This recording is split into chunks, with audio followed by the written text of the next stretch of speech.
Welcome to Community Building. I am Kyle Hedin. I own Illustrious Hardwoods in Mesa, Arizona. I'm also the host of the Floor Academy podcast. And I want to talk about getting your installers, your retailers, your reps more involved with you in your local community. So everyone that's here, you're already way different than everyone else in your area because you decided to participate on a national level in the industry that you're involved with. So congratulations. Thank you for coming. Thank you for caring. I had an interesting kind of upbringing. I decided to get into flooring about 6.5 years ago. In my early 30s, needed a career change. And I cold called a bunch of contractors and found 2 of them to hire me.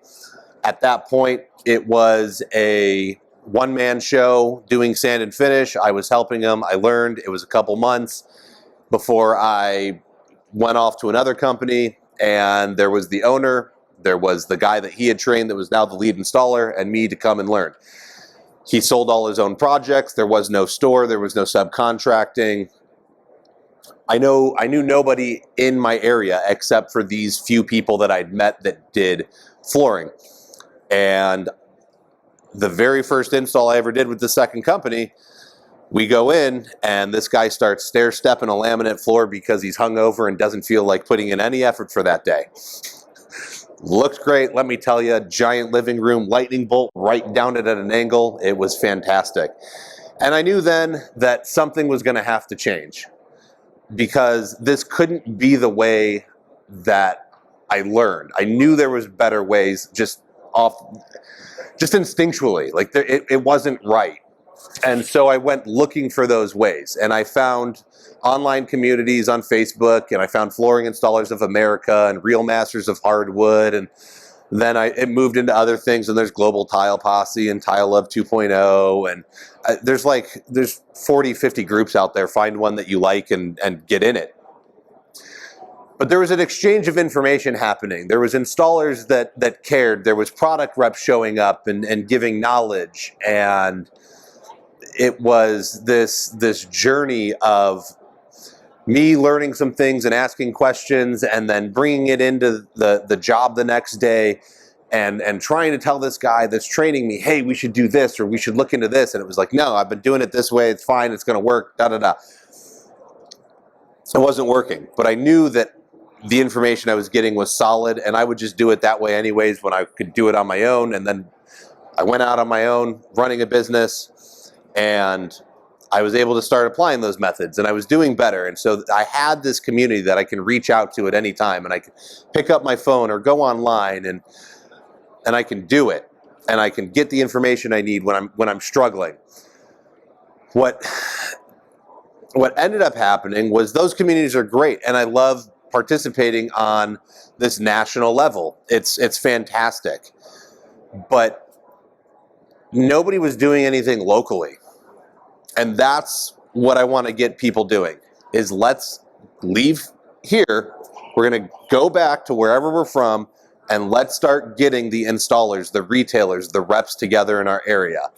So back in July, I had put a post on my Arizona Flooring Installers group. And I said, hey, we're going to meet up over here at this retailer. There's going to be some food. There'll be some drinks. Let's get together. And I had, maybe like 5 or 6 people come up. And it was a great night. We ate, we drank, we exchanged ideas. We talked about what's happening in our local community. There were some product reps. There was the 2 ladies that own the retail shop, and there was a couple of installers that showed up. Wonderful time. But it got this conversation started. And that's what really matters, is getting people together, right? The installers complain that the area sucks, and the retailers can't find good installers, and the product reps just want to be able to teach knowledge. And now we're getting everybody together, and we're making that exchange of information happen. So we did it another month, and that was able to happen. There was a few more people that showed up. A couple of the first people didn't show up. A couple new people showed up. And we keep doing it, and we keep doing it, and we keep doing it. And it honestly, it hasn't grown very big, right? So right before I came, the Friday night before this past Friday night, nobody showed up.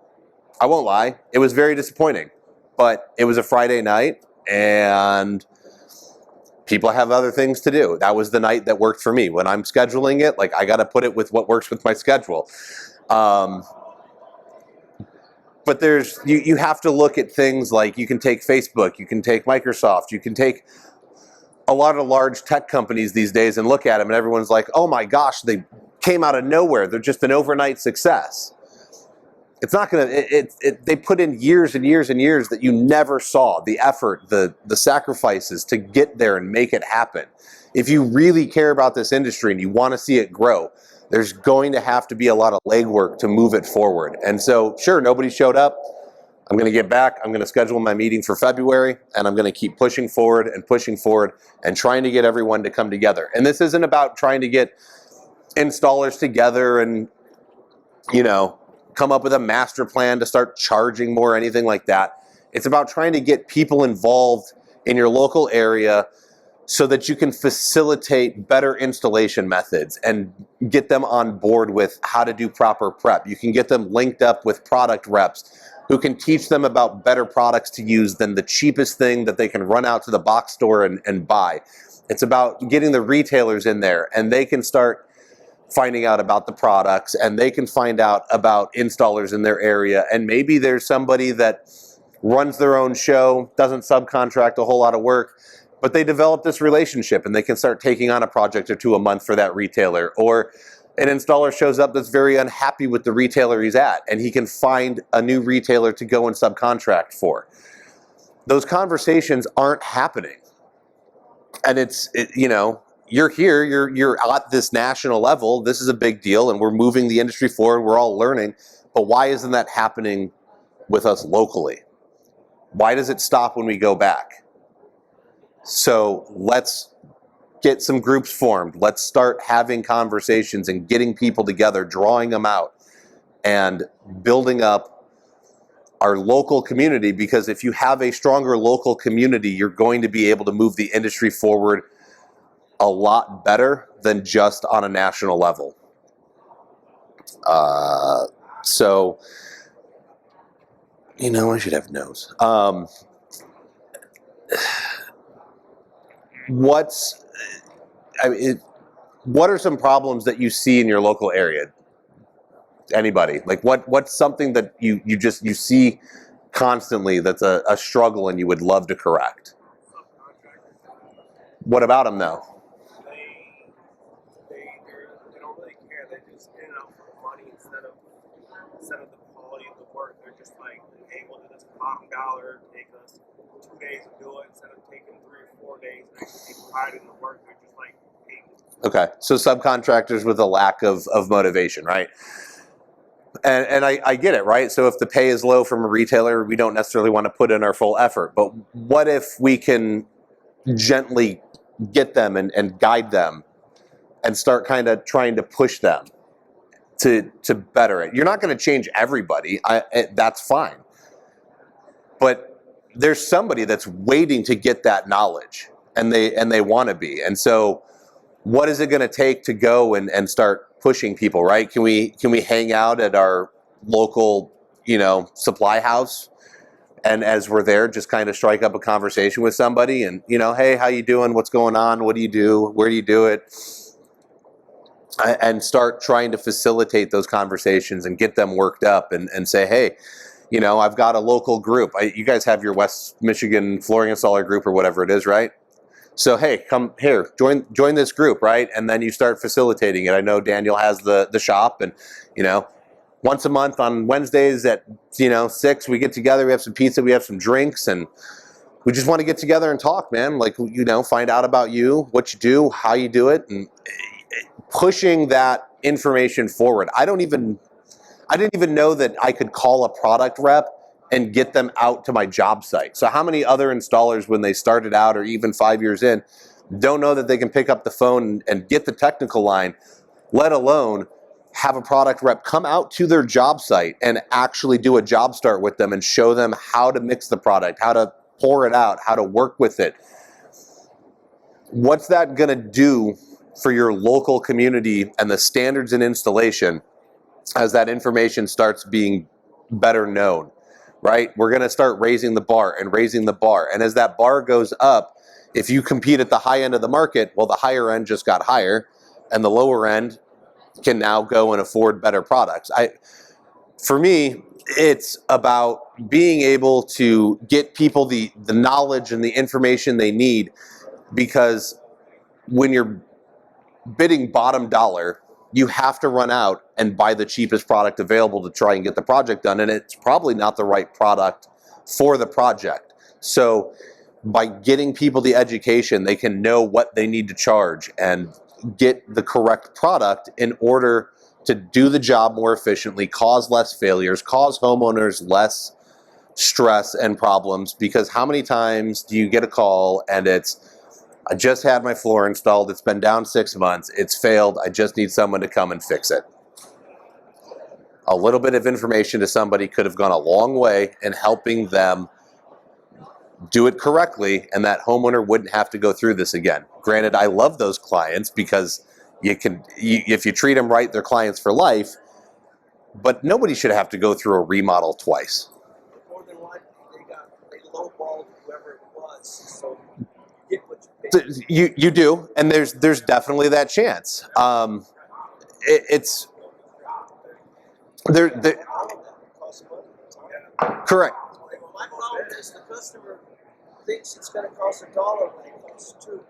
Correct. And they think, hey, I heard it takes 1 day, it takes me a month. Yes, it's all about communication, right? That's probably not your ideal client, though, and so that's not who you want to be working with. But can we start getting other people educated so that there's less of that misinformation going on out there, right? LVP is all the rage. It clicks together. It's a DIY product. The box stores have it. You can go in, you can get a room done like that. I get people calling me all the time. We tried. I can't do it. It's not as DIY as people think. Like, you do have to have some good hand skills and understanding of tools to make it happen. So once again, it's about talking with people and going and building them up. You know, we all sit there and say, oh, there's a lack of installers. We can't get any work done. What are you doing to change it? The FCEF has a great mission, and they have their 10-week class going on in Georgia right now, training, 8 or 10 guys to be able to get the skills to go out and hopefully work for somebody. But what are you doing locally? Why aren't you out there pushing to go and find people, get installers, go motivate kids at a high school? We have to get involved at a granular level, as opposed to being here and just saying, well, I can go meet my vendor and I can meet the product rep that I know. That's you. That's great. Go spread that and let other people know what is possible in this industry, what they can learn. Yes. I'm sorry, what? To go out? That's awesome. I'm glad somebody's doing it. I wish I could. I'm currently the guy that runs everything, right? And so I'm here and doing this, and nobody's doing installs for me this week. I get back, I have installs, I have bids, I have product I'll have to go pick up and deliver. Like, the podcast needs to get recorded. There's all kinds of things happening. When do I have time? My wife gets really mad at me, because then I'm like, well, on this night, I'm going to go do this community thing with all of the local people. I would love to be able to go to a high school. I'd love to be able to go to the technical college in my area and just start reaching out and saying, hey, look, this is a viable option of something to learn. If you don't like school and you don't think college is for you, then come on, come here and I can teach you something. I can get you hooked up with somebody else, right? Not everybody wants to do floors. Maybe they want to be artsy and get into some tile work and do really super fancy scribed showers, or I don't know, maybe the kid's a night owl. Let's get him hooked up with a commercial gig that does night work. Like, there's tons of options. I don't care if they want to be a plumber and electrician. I'll find one for you. But let's start working with people and finding them and getting them connected to the right resources. And it's on us to fix our industry. We can't sit here and depend on anybody else to do it. If you're worried about where this industry is going and you're worried about what's going to happen to your business over the next 5 to 10 years because you can't find any installers, that's for you to fix. As an installer, I take it very seriously, and I'm trying to find help. I am dying to find someone to replace me and bring up and train and move forward. And it's going to take a lot of us getting together and talking about the issues to do it. All the boards of all the fancy, the CFI and the NWFA and the CTF and NTCA and all of them can sit around and talk at their board meetings, and that's great. They're moving something forward as well. But it's generally focused on a larger scale. Get local. This has to be a mom and pop kind of mission.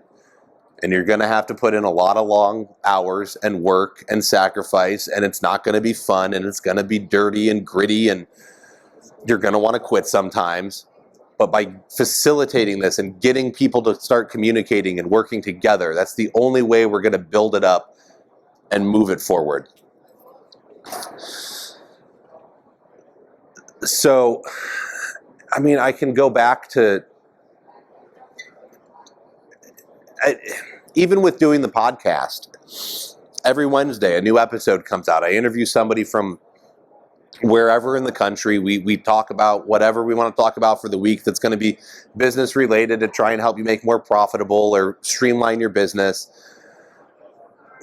But I can look at where I'm getting listens from, and being based in Arizona, there might be 2 or 3. In fact, the most popular city is generally Columbus, Ohio.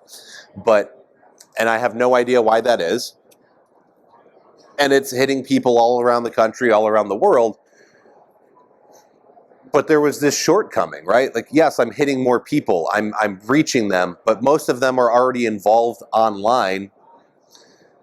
They're not just randomly stumbling upon it and finding it. And so that's where this local group came from, was I can't just be focused on who I can reach easily through technology. There's going to have to be some blood, sweat, and tears put in to move it forward. And how do you do that, right? Where do you find the time when you're stuck running your business?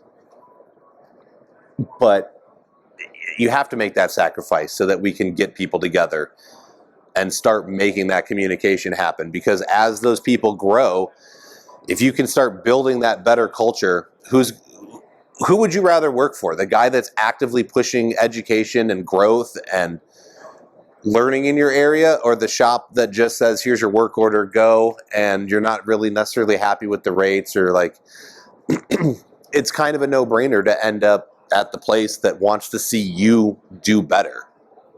Why wouldn't you want to be that shop in your area that's pushing that stuff out? I think there's a pizza shop local to me, and they're active in the community Facebook group for their area, and somebody will get a bad delivery. It'll be late or something, and they make a comment on the Facebook group, and 30 people will come along and be like, they're the best shop ever, leave them alone, mistakes happen, and people will go to war for this pizza shop. But at the end of the day, it's because they support the local sports teams at the high school, and they sponsor them. If a house burns down, they're the first ones to say, you know what, this weekend, the percentage of sales goes to this family to help them back on their feet. We have this local community organization over here that is, I think one time they did a diaper drive and formula drive for a single mom's nonprofit, right? They're reaching out and they're giving back to the community, and then when the community sees something happen to them, they stand behind them. If you can build that community in your area, everyone's going to stand behind your shop. It's kind of this twisted way to grow business, but if you're going to get back what you put out, and it's usually a better return on getting back. But you can just keep giving and giving and giving, and it starts rolling back in. and then it's not going to stop. But you have to continue. You can't stop the giving, otherwise the return on investment's going to end. But when you start building people up and moving them forward, everyone is getting stronger, and it's not going to stop. So with that, it's not fun. There's going to be people that fight you along the way, and they're not going to want to learn. And the installers are going to say, I'm not interested. But how hard is it to, I've been trying to get 10 guys to say they either want to do carpet or the hardwood and laminate with CFI. And the group has 127 people, but being in Phoenix, it's a city of 4.5 million. I know there's probably, 5,000 installers at a minimum in Phoenix, I would have to assume. Like, there's probably more than that, but I have 127, and I can't even get 10% of that to agree to do it. But I know that if I can get 10 guys eventually to sign up, and I bring it up like once a month, hey, we're sitting at 8. I need, 5 more guys to commit, because you need 10, let's get 13, and if you all show up, that's great. But let's get somebody there. Let's start teaching them the better skills and getting them to invest in themselves. Get that message out. Let them show off their hand skills. Feel some pride. Get a certificate for it. They can go out. They can advertise that they're a little bit better. I'm the only hardwood and laminate certified guy in Phoenix. If you don't think I use that in my advertising, you're kidding yourself. There's nobody else that pops up on the CFI registry that pays their annual dues that can say that. So I would be fine with saying I'm one of 10. That's still a huge thing to be able to market. But the point of what you get when you go to a certification is, one, you're getting more community because you're meeting like-minded people that want to grow. They want to show off their hand skills. They want to know that they can compete at the top of the market.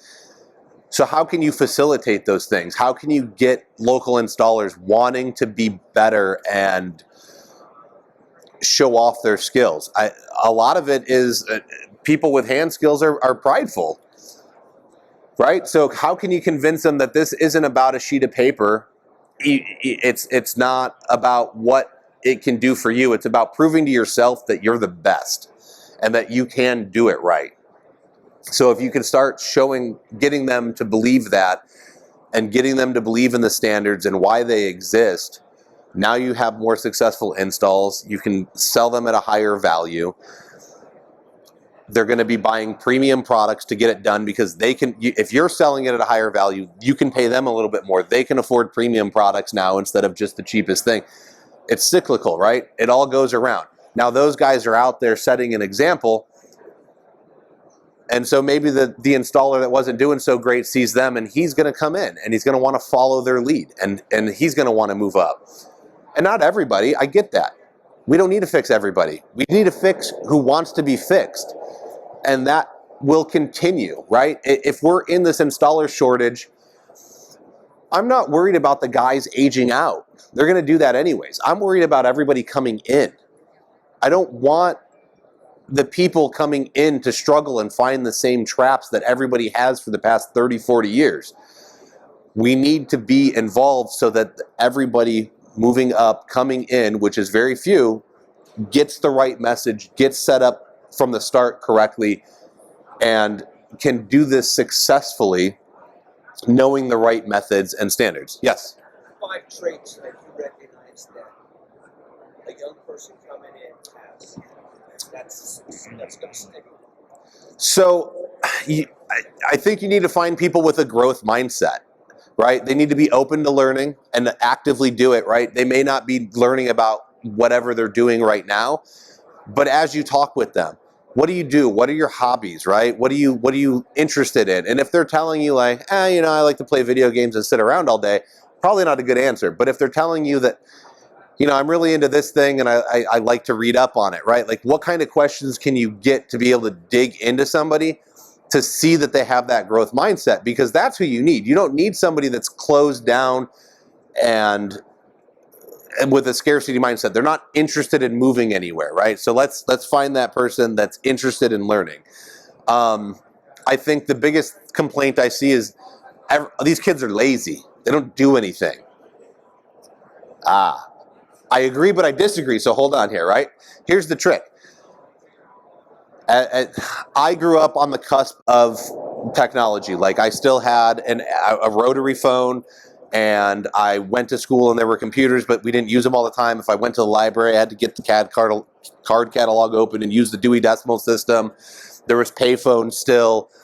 Like it was still very analog. I had a cassette player, and like before CDs and MP3s and all that stuff started taking over. My generation still had to do a little bit of work to get somewhere. Kids these days, they don't have to do any work. Siri, what's this? Cortana, how do I do that? Alexa, where's the nearest pizza shop? There's no work. It just happens. And they grew up that way. They're not lazy. They've never had to do anything. So, yeah, it's a pain in the butt to have to find an 18, 22-year-old, 26-year-old kid that doesn't have any work ethic and start them over from the beginning and start showing them that it can be rewarding. However, being in the floor covering industry, it's very easy to get instant gratification. You go to your client's house, you rip out the carpet. Oh my gosh, I'm so glad it's gone. That stuff was so disgusting, right? At the end, and not only that, the client's thanking you immediately, but you can immediately see the work you got done that day. If all you do that day is you show up and there's carpet all over the house, and by the end of the day it's gone, wow, man, I really feel accomplished. Look what we got done, right? You can start building them up and teaching them, see, hard work pays off. Look at how much better it is already. You go in, you start laying floor the next day, that client walks in, and they see the first couple of rows, and they're like, oh, wow, I'm so happy, it looks so good. Instant gratification again, right? You get that room laid. They're like, I can't believe what it looks like. You come back the next day, you start getting trim work up. And I can't believe what a difference that baseboard makes. It looks so good. Being an installer is so rewarding. So you get them in there and you can start getting them in that mindset of like, look, every time you do something, you immediately get a reward, right? Every time you accomplish something, you get a reward. Difficult cut when you're working with these kids and you let them go and try and cut it and they get it placed in. Give them a reward. Like, I'm not saying that you have to give them a reward for everything, but this old school mindset of just screaming at somebody and wanting to take your hammer or your trowel and throw it at them and cuss them out, it's not going to do anything. It won't do anything for anyone. It'll make them work hard enough to not get yelled at. We want to feel good. Let's start educating and building up and treating respectfully, and then we can move forward. It's not fun. It's like getting a baby and starting over. We shouldn't have to raise kids. I get it. That's not why we're at work. Guess what? The ways that everyone has been doing it, they're not working. So I'm sorry. Like, it's going to be hard. Can we use the Briggs-Myers personality test? Because I believe you are who you are. If you used to mow your lawn when you were a kid, that's good work. Okay. And you work at a hardware store, man. I love those guys. I agree. I think there is some ingrained stuff going on, right? Like you can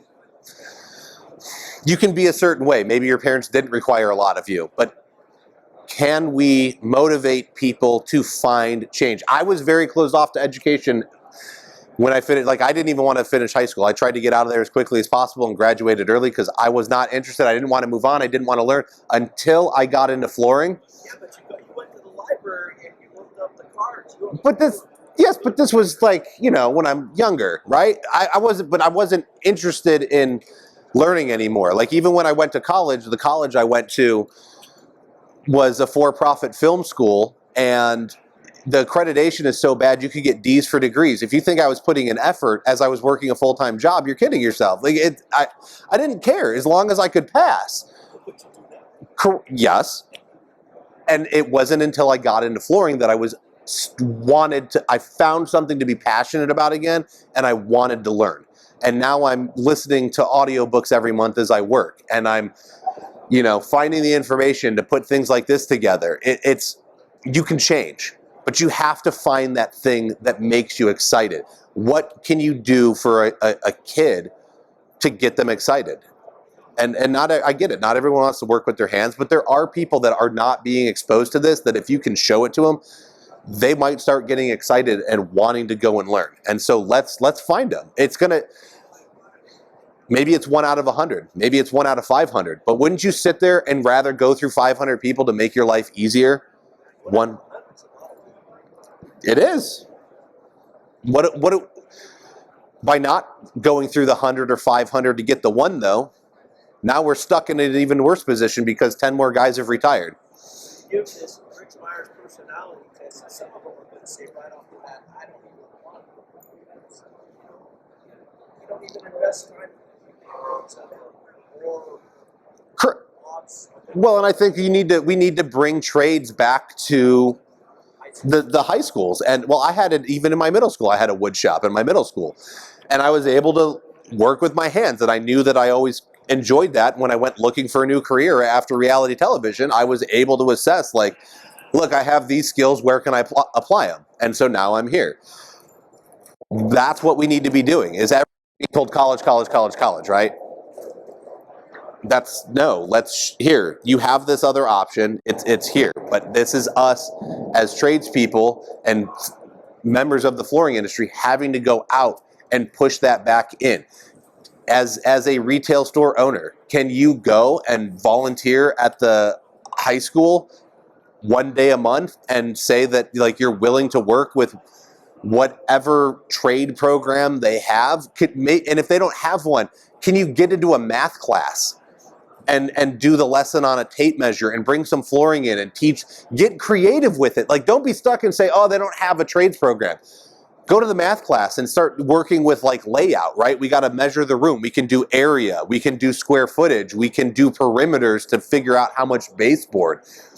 You're going to have to get creative with what you're doing in order to go build the community that we need to move this industry forward. It's not going to happen overnight, but you're going to be able to do it. I'm a little bit over time, so I'm going to stop there. Do we have any other questions? Awesome. Thank you for coming. I appreciate it very much. There's some awesome little journals in the back. Make sure you get those. You can keep track of your business goals, write down your accomplishments, and make sure that you have an awesome 2022 and move into 2023 even more successfully. Thank you for coming.